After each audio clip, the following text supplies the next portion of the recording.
Today we're going to talk about hairstyling and basic hair care tips. Many of the patients who see me for hair loss ask me about the safety and use of hair color, and it's actually completely fine for them to use hair color. I do like to ask my patients if they have itching after they color their hair, because if they do, they may have a contact dermatitis to one of the ingredients in hair dye or hair color. This ingredient is called paraphenylene diamine, or PPD, and it also can be found in henna dyes and henna tattoos.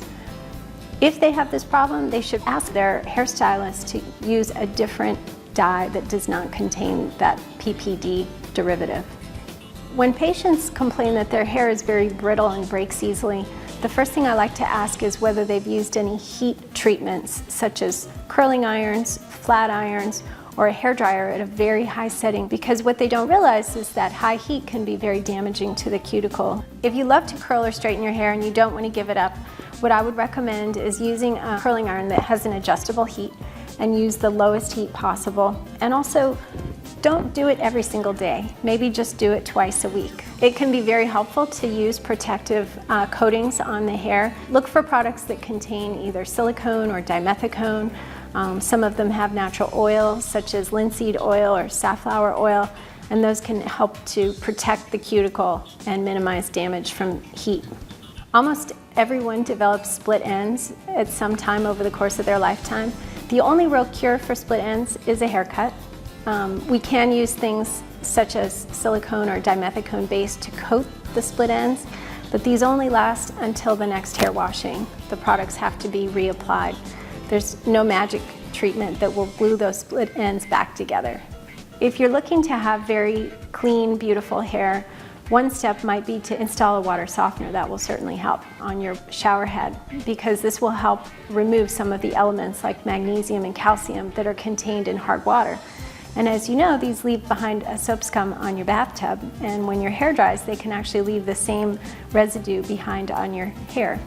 Keratin treatments are certainly the rage right now, and the thing I would say is be cautious who you go to and what the content of chemicals are that are used in the treatment, because the FDA has recommended that the percentage of formaldehyde be kept to a very low level, and in some salons they're exceeding this level or doubling, tripling, even using 10 times the recommended amount.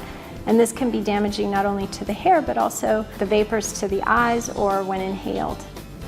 Hair highlighting procedures have been done all over the country, all over the world, with huge success. They're very popular and complications are very rare.